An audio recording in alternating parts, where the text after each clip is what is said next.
Boom, what's going on? Welcome down to Putting on Sports. Today we're going to talk about the Bucs and the Ravens. And again, it happened last night. First, I want to talk about the Ravens side of things, right? Let's start with the good, then we'll get to the bad and the ugly. For the Bucs, for the Ravens, I really felt like as a team, they're doing what we expected them to do, because the Ravens always dominate in the regular season, and that's nothing new for anybody. So I'm not really shocked at what's happening right now with Baltimore. And I think nobody really should be. Now, I will say Isaiah Likely, Mark Andrews, Charlie Kolar's had his moments. Rashad Bateman, Zay Flowers, and you had Derrick Henry. The offensive line is makeshift. I thought Ronnie Stanley and Tyler Linderbaum are the only two dudes you really couldn't count on consistently. But man, they look like a championship contending team. But they do that every year. So for the Ravens, I'm not looking so much into what they do in the regular season. I don't care if Lamar wins MVP, because I don't care about regular season. At the end of the day, Lamar has to show in the playoffs so he can win and go all the way.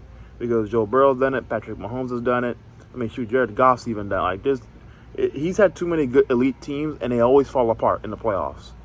And I just don't like how people never want to put it on him. He is not an elite quarterback. Elite quarterbacks show up in the playoffs. He hasn't. So Lamar needs to show up in the playoffs. That's what I'm looking for in the Ravens. Can they continue this in the playoffs, especially the passing game? Because Lamar's lack of ability to throw the ball at a high level always shows up in the playoffs. And it always shows at the end of the day. So I want to see in the playoffs, does this continue? Because if we're looking at past history, it says it's not going to continue, especially at not at this level. Because guess what? When they go to playoff, teams are going to load the box and play Derrick Henry. They're going to force you to throw him and beat him over the top. Just flat out what it is. Can you do it? So for the Ravens, don't care too much about what they do in the regular season. And that's for all teams. Seeding is great. And like I said, also you got to win games to get in the playoffs. But I care more about what you do in the playoffs. That's when I really start judging. And Lamar is not an elite quarterback.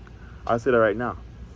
For the Bucs, and then their defense looks really good. They look like they're back to the defense they had with Mike McDonald. Maybe not to that level, but they look like an elite defense. So I'll say that. For the Bucs, I will say, man, without Mike Evans, they look lost.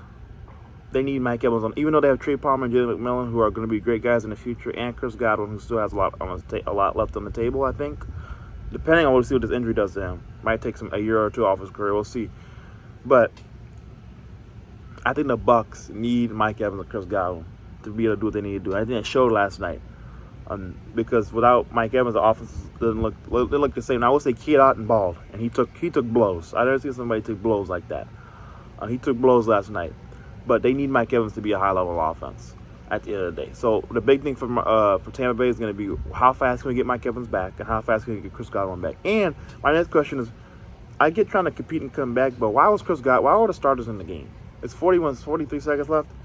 The game was over. I don't understand. Once the Ravens scored, especially when they scored to 40, it was like, bro, take the starters, put your bench in, get your young guys in, all them dudes, and get them reps. Right? Let's use it as almost like a preseason game. Let's see if, maybe somebody needs to go earn playing time. I don't know why they put starters back in the game. The Bucs were asking for somebody to get hurt, and guess what? They got hurt. So I don't feel bad for the Bucs at all. I do feel bad for Chris Godwin, but I don't feel bad for the Bucs at all. That was stupid. So I think the Bucs is about how fast can you get Chris Godwin back, and especially how fast can you get Mike Evans back. Until then, I don't know what I can say about this offense other than they're going to have to lean on their running backs. And I will say, the Bucs have potentially the best running back room in the league with Rashad White, Sean Tucker, and Bucky Irvin. Two of those guys being rookies. Their running back room is phenomenal. They have three guys they can count on any time in the game. So I will say they do have a run game that they can lean on, and often this is the first game that all five of their stars are actually being able to play together and be healthy. So their offensive line is starting to build continuity. The running backs are starting to get comfortable on the offense. I could see, especially with Mike Evans, Chris Godwin look like they could be out for in the future. You could see a more old school style of offense from the Bucs, and I can see that happening. I can see them running the ball more, and they have the backs in the offensive line to do it. So they're well positioned if they're going to have to be able to run the ball and not throw it as much as they want to or used to. They're well positioned to be able to do that. So, but the Bucs, like I said, just about how fast can they get Mike Evans, Chris Godwin back, because those guys are big for Baker Mayfield. But other than that, look, that's a good breakdown Monday night. I'm going to see y'all Thursday night when I come break down a Thursday night game. But until I see you next one, we out.